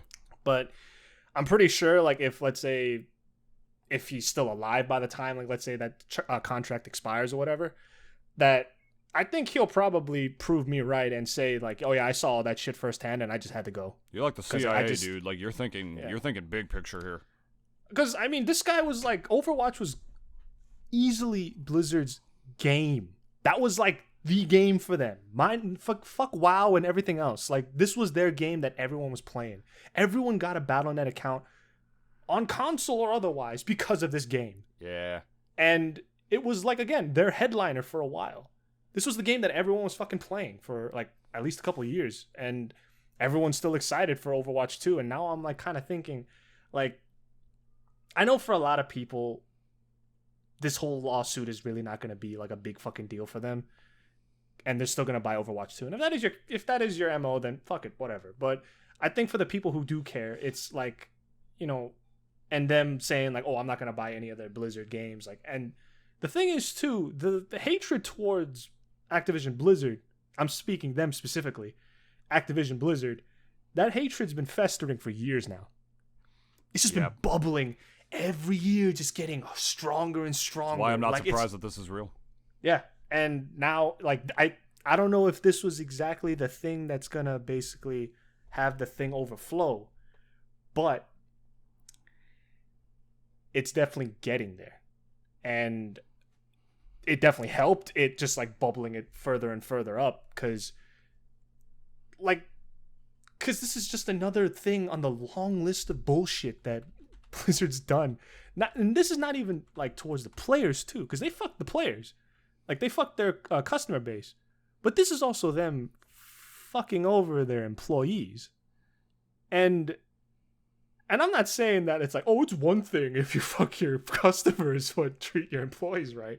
You should do both, obviously, but like, you know, in a perfect world, but you know, the very fact that like you're doing like almost blatantly scandalous shit to your female employees, like, you know, and this isn't even like, because whenever I think of frat boy culture, like I always immediately just go to like Wolf of Wall Street and how fucking crazy like they always portrayed like the trading floor always looked. You know, like that whole scene when they had brought monkeys in and shit and like naked marching bands and all that crap. Yeah. I'm like thinking like, is Blizzard like that? Like, is it like another version of that? Like, are they throwing dwarves on a fucking target like across the room? Like, are they fucking prostitutes in the elevator? I don't know. No, but they are crawling under their. They're all crawling under their female coworkers' skirts and not giving them compensation, even though the CEO of fucking Activision, $600 million, and you can't give them their fucking compensation just so they can breastfeed their children. Yeah, like you fucking like look at this fat prick. Like I literally googled like the Activision CEO network. Look at this fucking like, dumb fat fuck, dude. Doesn't he look like the fucking like the little dwarf midget? Not Peter Dinklage. There was another like famous Vern Troyer. He looks like him. A little bit, yes. But I love Vern Troyer though. But like, you know, this guy not so much. He looks like a pasty, doughy piece of shit that makes you just want to like, you know, just kick him in the face.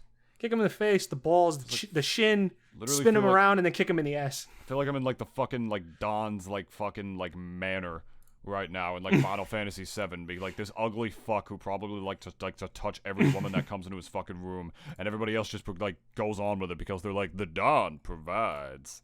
You know, I literally feel like that's what it is. We need like Tifa and Aerith to go up there and like take a fucking like WrestleMania chair to this guy's face and RKO him into oblivion.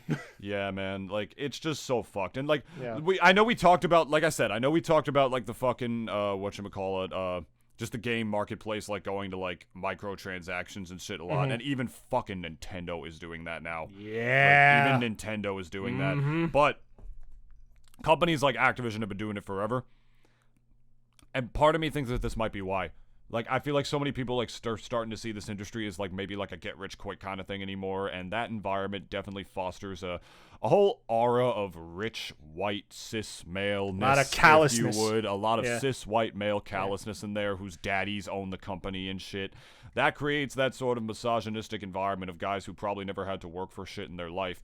And even if they are game developers, I think that probably gets added onto that because, you know, some of those fuckers, some of the stereotype is sometimes true. Sometimes those fuckers are incels, and they probably already hated women going like, you remember Grandma's Boy? Grandma's Boy?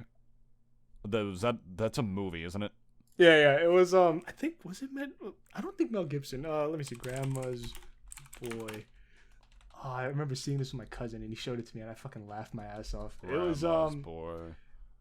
Alan Covert, I don't know him. Lyndon Cardinelli, don't know you. Shirley Jones, don't know you. Okay, so it's essentially about a guy and his roommate, and one of them is a video game creator, and he moves in, I think, with his grandma or whatever. And there's a guy in the movie who I think is the primary antagonist. He dresses himself up like Neo and like thinks he's like the hot shit of like the gaming world and whatever. Right. And like he's just got this like really stupid fucking cringy attitude towards like everybody. And I think it's honestly like my brain just kind of went to that. It's like that, but just like way more like just like almost I joke around with toxic masculinity, but it's like almost like towards that like sort of avenue because like it's I don't even think it's also cis white boy like sort of kind of attitude. I think it's just like frat boy cultures, toxic masculinity in general. Yeah, maybe. Oh, I shouldn't. You know what? I didn't mean to be. You that can't lump all the white guys. I'm so the white. Yeah, I'm sorry. I'm sorry to white men everywhere. Like the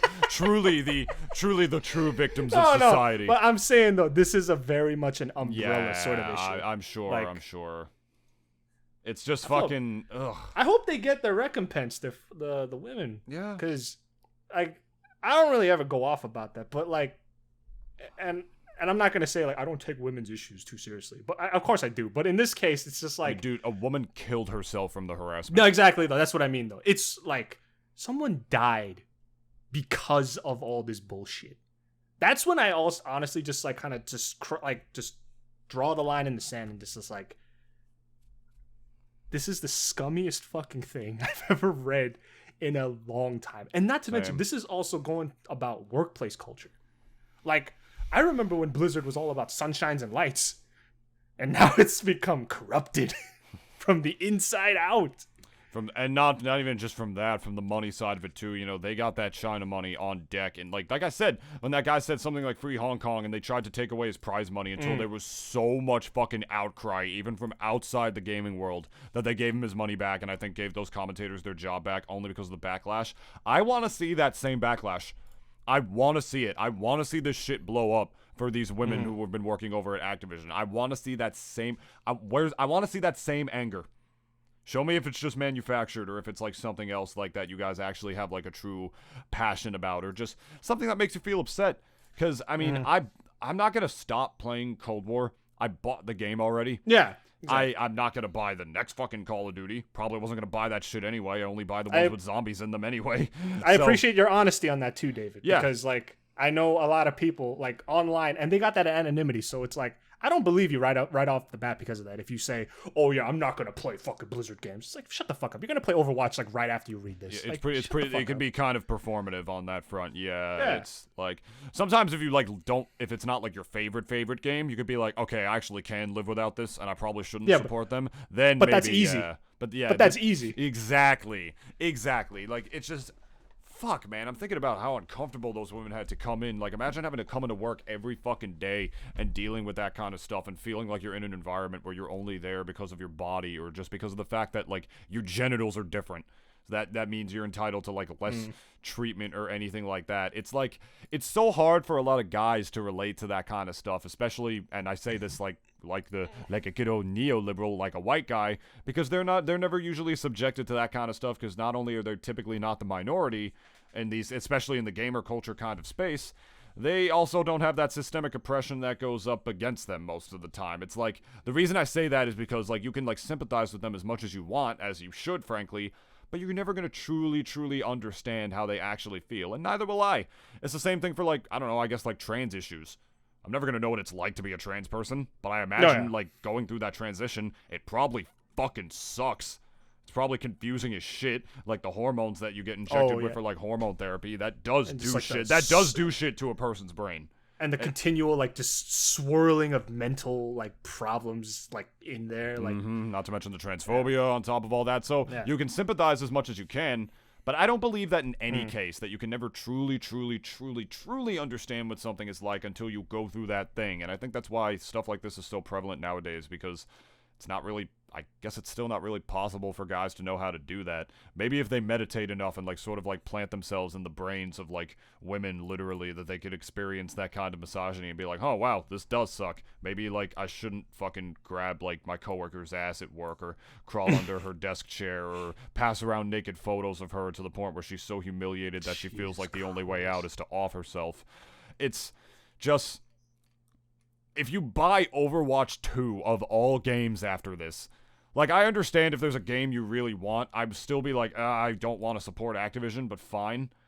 If you buy fucking Overwatch 2 after this, holy fuck. Like, that just goes to show, like, how much of a goddamn, like, little, like, beta sheep you are. Like, oh, like, don't ask question, consume product, get excited for next product. It's, ugh. Fucking titties in a bunch, man. It's like, I feel like there's, like, so much more I have to say about this, but I can't even find the fucking words. I'm so disgusted.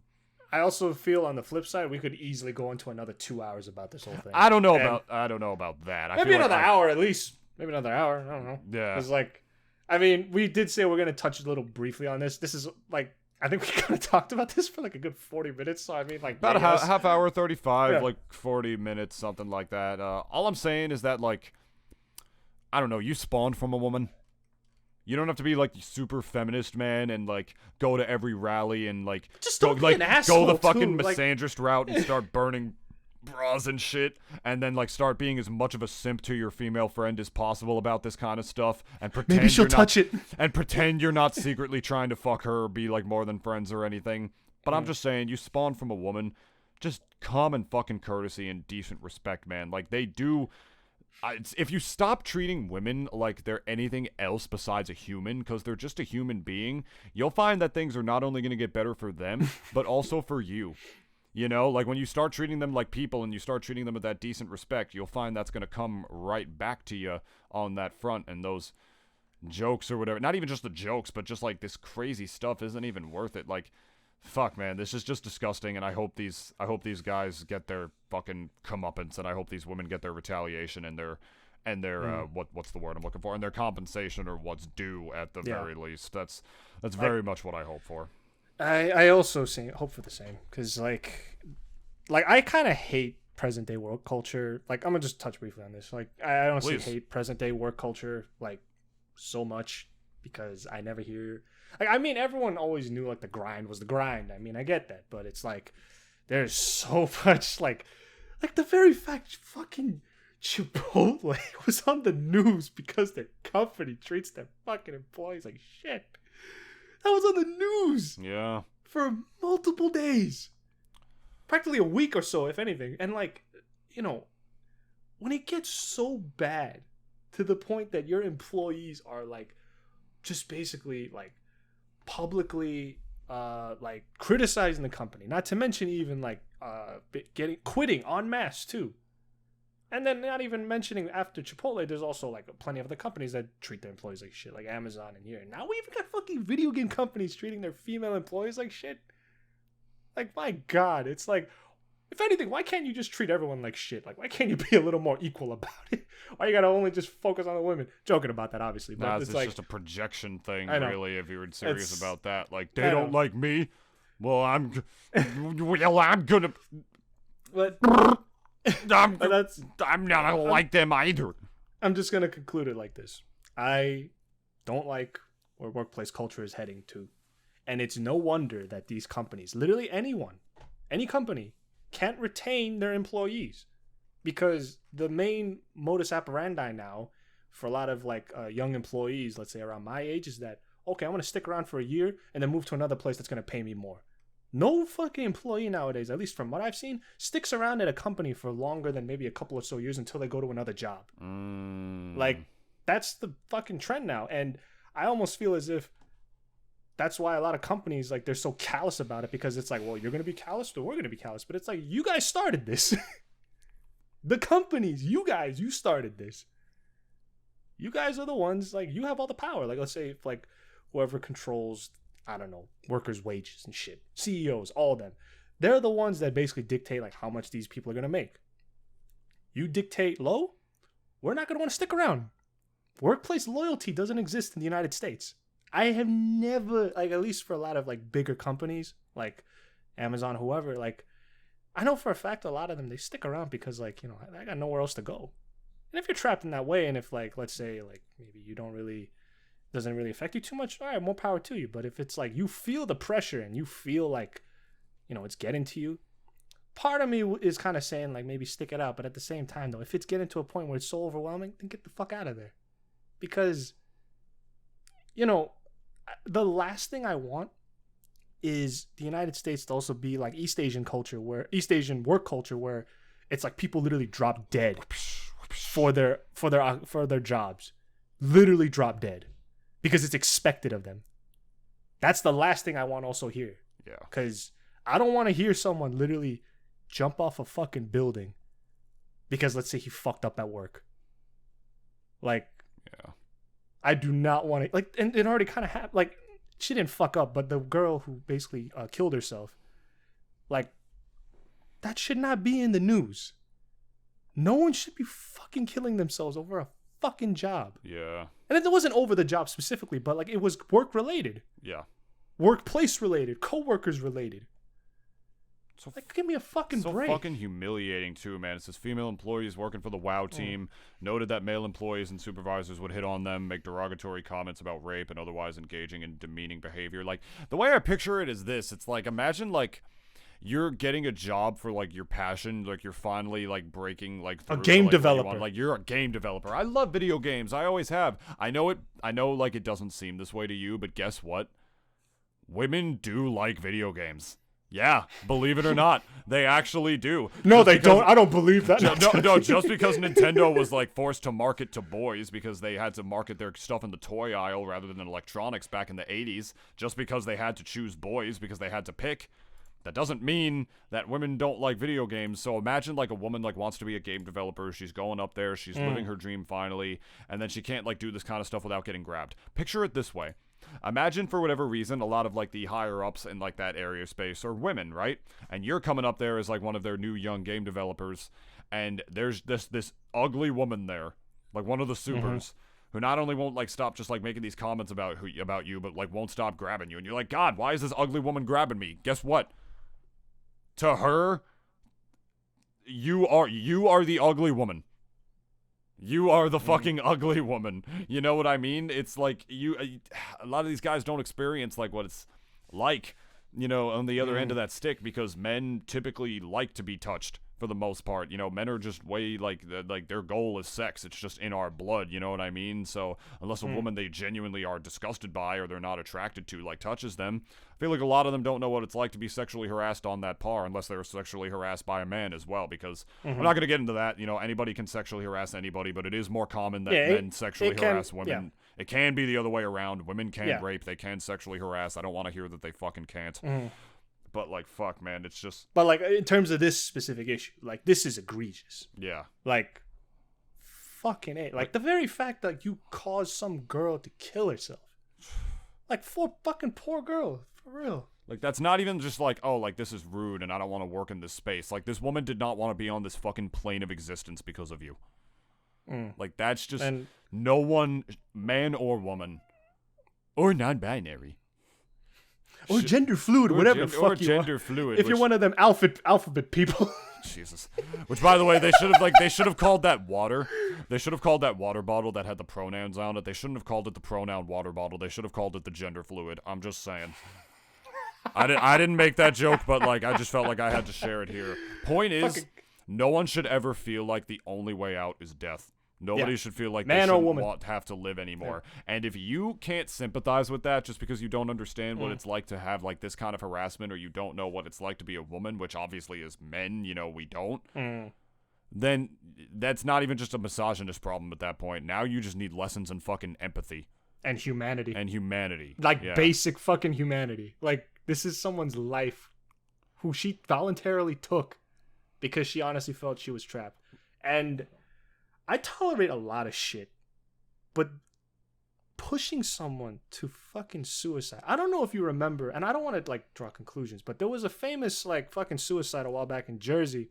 It was about that Rutgers student a way long time ago. Yes, he basically got outed. The one that was on Ellen, right? Yeah, he got outed. I think for yes, being gay. Because there were people that filmed him hooking up with a guy. He was that musician from Rutgers. They filmed him hooking up with another guy in his dorm, and I think they leaked that footage online somewhere. Yeah. Or they just heard that it did, and the dude just jumped off the GW. Yeah. And I thought, I was young as fuck when I heard that, but I was so angry when I heard that. I honestly wanted justice for the guy. Like, I mean, as a kid, you're like real high on hormones and shit, but like the very fact that like some people just thought, oh, it'd be funny. And I mean, you could even argue they didn't know if it was going to go that far, but it's the very fact you leaked it on the fucking internet.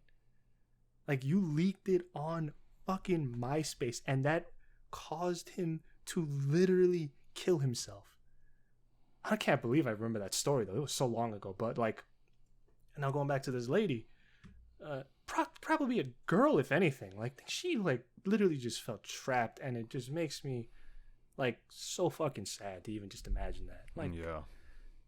And I'm sorry, guys, for bringing it down a little bit, but it's, like, this is something that personally for me, like, I feel so bad for her family.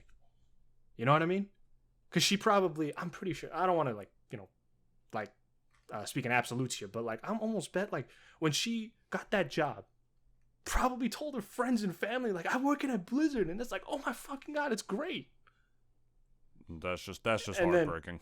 That's what I mean, though. Like, that's why I'm so angry at this, because it's like, I know for a fact, like, maybe not for a fact, I don't deal with facts, but I like to believe at least that she was so happy when she got this job.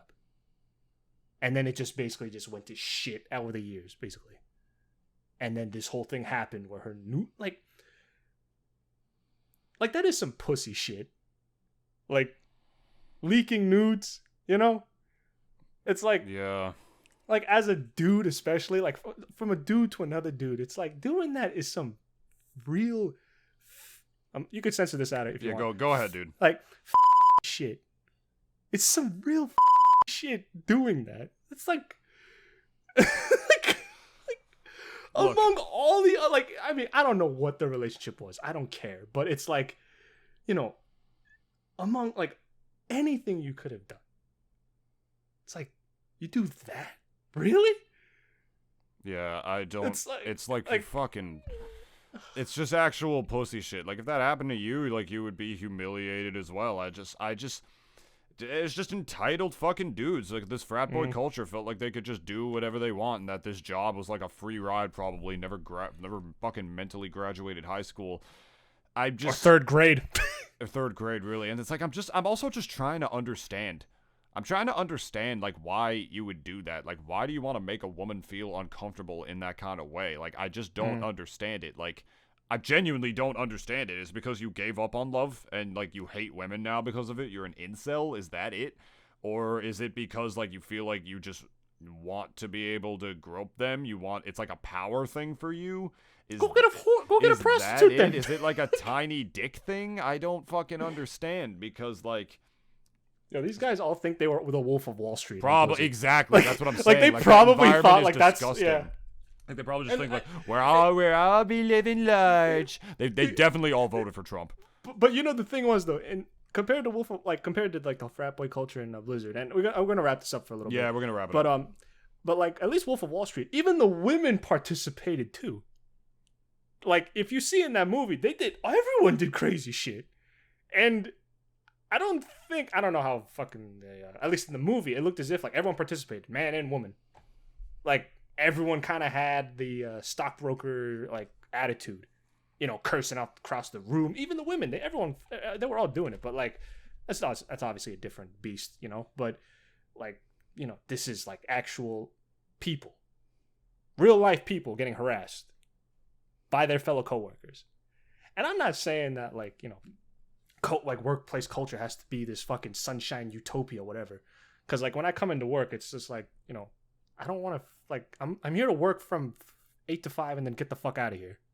Like, like I don't give a fuck that you guys do events after work and shit. I'm not doing that. I'm going home. Like, yeah. Fuck your workplace events. I'm going home. But it's like, you can't even do that. Like you can't even do the basic thing of just making it like at least generally comfortable for everybody. Like, give me a fucking break. These guys should have been fired. One woman spoken out said, I would get told that I was too direct with my manner of speaking. This woman, Jennifer Clasing, who worked there from 2013 to 2020, was told I would get too direct with my manner of speaking, while male coworkers were never chastised like that. I was called emotional, unreasonable, and unprofessional. It's like, why are you putting them down to like that stereotype whenever they have a problem, but if you ever have a problem with anything, you're never that kind of emotional, unreasonable. It's like that whole like troll like aspect, It's like you like, oh, you special snowflake, but then like these are the same people who get like omega fucking triggered like when they had to wear a mask. You know what I mean? Yeah. It's like that same type of people. It's like it's projecting basically as well. It's like I've heard male coworkers getting in screaming matches with their managers and getting promoted afterwards. I think we've. Yeah, says legal repercussions would be the only way to stop this from being so pervasive. So I'm glad this is in the public eye. I'm glad this is going to happen. I don't think there's too much else we can really say here.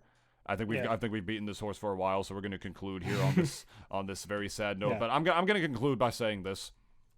I'm gonna cut to right here and say this again because I was sort of blabbering on my words and I want Dennis to hear it. I was saying that, men act this kind of way because they have insecurity complexes or whatever, like they have tiny dicks or like, they've never experienced that kind of love because only the unloved hate, the unloved and the unnatural, as Charlie Chaplin said. But guys act like this because they were brought up with that kind of masculinity. They said they think this is what masculinity is, and they need to prove their identities as men in like this gross, ungraceless way. I should say this graceless way. But what I will say is that we as men, we're not bad people for having the urges that we do. And I'm sure like anybody with a brain knows that. Like you can't ask a man to not like lust after women, at least not internally, like I said to Dennis before. Mm-hmm. But us having these kind of urges and like being able to not just touch women or treat women in like any sort of misogynistic way, it's like, or not in a misogynistic way, but just wanting to fuck them, like having those urges or desires to want to fuck them. Yeah, that's what makes us a male. That's what makes us biologically a male, right? But to me, it's like controlling those urges. There's a fine line between being a guy and being a fucking scumbag idiot. Exactly. Like, what I'm saying there's a fine line. Like what I'm saying here is that controlling those urges, that's what makes you a man. That's the shit that makes you a man. Test, really. Caring about her comfort enough to say, oh, wow, I do like women a lot in this way. Yeah. So I would want this person to be comfortable, not just for me and for my desires. You know what I mean? It's like having those desires for women, that's what makes us males. It's in our blood. We love fucking pussy so fucking much. It's just who we are, unless you're gay or some other thing, of course. But it's like I said, caring about them enough to focus on their comfort instead and controlling those urges around it, that is what makes you a fucking man. That is the shit that makes you a man. And trust me, if you adopt that attitude, that's the way you're actually going to go a long way with women and not have them start fucking suing you for harassment in the workplace. And that's what I'm concluding on. And I'm also just going to conclude on saying that, like, it's, I think if it was completely acceptable for men to just say, like, you have really big titties and I want to squeeze them, like, I really wish we lived in a world like that. Like, I wish it was just acceptable and I would not be fucking penalized for it. I'm sure there are some places in Europe that are like that. I mean, sure, yeah. And I mean, I would like to go the same way. It's like, wow, you have a really handsome face and I want to fucking, like, grab your face and kiss it. Like, I'm pretty sure most women don't actually say that, like, ever. But, like, it's about as rare as, like, a guy literally going up to a girl and saying, wow, you have really a nice ass and I want to spank it all night. Like, that is not, obviously, in this world, in this universe, it's not a thing. But And there's nothing, again, as David said, lusting after a man or a woman. Don't fucking matter. Like, I think it's just, because that whole thing that I said was not acceptable, you just have to, like, as soon as she turns around or he turns around, to be like, just take a quick look at the booty as they walk away, because it's just like, goddamn. Like, yeah. It's like, oh, I'm crying just watching. My ex-girlfriend did that more than me. Like, that's so all right. Like, maybe the exception that proves the rule, but you know what I mean. Yeah, but that's what I'm saying, though. It goes both ways regardless. But in terms of this whole episode, and I'm going to talk about it mostly in a very people sort of way, these guys are scumbags. There's no way up there. Oh, Jesus Christ. What's up? Okay, never mind. What the fuck? I got a notification from an app that I had. I have to log out of it because it just like fucking rang in my ears. I was like, as I was talking, but they're grown ass adults, right? Not high schoolers. Yeah, exactly. That's what I mean, though. Like, I mean, even then, it's just also like I think the whole saying "boys will be boys" kind of that's really fucking toxic. I know, but it stops after like high school. It should even stop after middle school, really. But like, obviously you should teach common decency to your fucking children. But like, and in terms of this whole thing about like this poor girl, I'm speaking mostly about this girl because she literally got pushed to suicide. That is what really fucking bothers me about this whole thing. And everything else, of course, bothers me. But this was the one thing that I focused on because it's like, workplace harassment. Like, as shitty as a thing as to say it is, like, it's prevalent everywhere. And the very fact, though, that it got so bad to the point that you drove a girl, probably young and had her head in the clouds and shit, like, she was probably a dreamer, she fucking killed herself. Like, you robbed this girl of her life, essentially. I'm not saying that guy killed her, but you had that dude and his other fucking, like, Neanderthal ass friends had something to do with it. Yeah. And like, that is like where I draw the line on that. Like, you took someone's, like, you didn't take their life, you pushed her to do it. Them showing no remorse after that's what proves that they're not just like misogynistic and they're trying to like hold it goes way past buddies. That shows that they're way past that. Like you said, that's not like like they're misogynistic or whatever and like they that's just want to scumbag like, humanity. Girl. Like, if you feel no remorse after you drove her to suicide, that means they're just fucking monsters. Kind of like that South Park episode, like where like that South Park season or whatever, where fucking Gerald is like the troll. He's Skank Hunt 45 or whatever, and like he's like really bothering people with the comments, and he's like, "Yes, I love it, I'm trolling." And then when the girl actually kills herself, that's when he's like, "Oh my fucking god!" Yeah, it's like, what have I fucking done? Like, that's when he finally. Oh yeah, it's harmless. It. Oh, like like it's like that's when he finally fucking regrets it, because that goes to show that Gerald is just not a monster deep down. He's just a fucking stupid idiot. Like, he's just a dipshit. Yeah. And these guys are not idiots, because they're clearly trying to cover this up by saying we promote diversity and whatnot. These guys are fucking evil, and I hope they get sued for everything they have. Yeah, they're intentionally malicious is what I'm getting at with them. Like, this is not just like, I mean, I'm not that I'm saying workplace harassment is acceptable in any form. I'm not saying that, but it's also like, there's a, like, that's a one thing that I always at least will say that, like, I know I always say, like, I always draw a line somewhere. This is something that no matter where you draw the line, it's always just going to get out of hand if you don't do something about it. Like, this isn't just also coworkers just fucking around with each other. If that was the case, then, like, who gives a fuck? But this is, like, literally maliciousness, like, out in its, like, truest form in the workplace culture, no less. This is a place of work and productivity. Not, like, as people said, a fucking frat boy house. Yeah. As these guys have treated it. Like, I'm rambling, but like, pragmatically speaking, this was a heinous fucking thing that happened. Heinous. These guys are scumbags. I'm not even going to call them men or whatever. They're literally scumbag pieces of shit human beings driving that poor girl to suicide. And if anything, I don't know if the family of that girl will press charges on these guys, but I hope. I would root for them, if anything. Yeah. I think they deserve justice.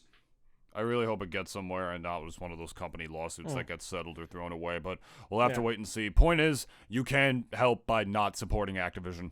That is one thing you can do by, like, not supporting Activision or buying whatever fucking shitty campaign Overwatch 2, like, or whatever comes out. And yeah, Zombies is a part of my life. I mean, there's not going to be a new Zombies game for God knows how long anyway, because they're, like, supporting... There's this one. I already bought the game, so I can't, like... I don't think uninstalling it is really going to help the cause for the most part, but, like, that's just my piece. If you have a problem with that, I completely understand. I don't blame you. The emotions are high right now for these people, but... Yeah, we've gone on. I think we've reiterated the same point long enough, but it's just because it's a point that needs to be set in stone. This was another 2-hour episode. Yeah, it is actually, and I need to start editing it immediately if I'm going to get it out by a decent time tomorrow. Point is, treat women with respect. You spawned out of one. Maybe a woman will actually touch your pee-pee one day if you actually, like, start telling them good things and, like, respecting their boundaries and shit, and, you know... have something in common with them that you can relate to, rather than just, like, you know, trying to, like, get with, or, like, just trying to touch her at first, or just don't be a misogynistic prick. Use your common sense. Like I said, you know, having those urges is fine. Like, you're not a man by not acting on those urges or whatever, but, like, you're doing a service, if anything. You're doing a service. Like, not acting on those urges when they're uncomfortable with that's what makes you a man. Being able to control them. That is the kind of stuff that you should actually strive for. Like, manliness is not... Masculinity is not some fucking, like, oh, be as much of a meathead as possible. Get that pussy, bro. Yeah, fuck that cooter, like that meat boy fat hood. That is not what masculinity is. That's unevolved masculinity. It's getting pussy, but with consent. Exactly. Like, consent is so simple too. Consent is so fucking unbelievably hot. That shit is my fucking fetish, bro.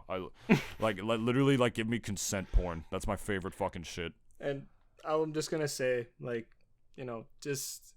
don't be an asshole, like, or a prick, dick, piece of shit, scumbag, whatever to anybody. Like, I know this is gonna sound real hippie, but just fucking, like, just be respectful.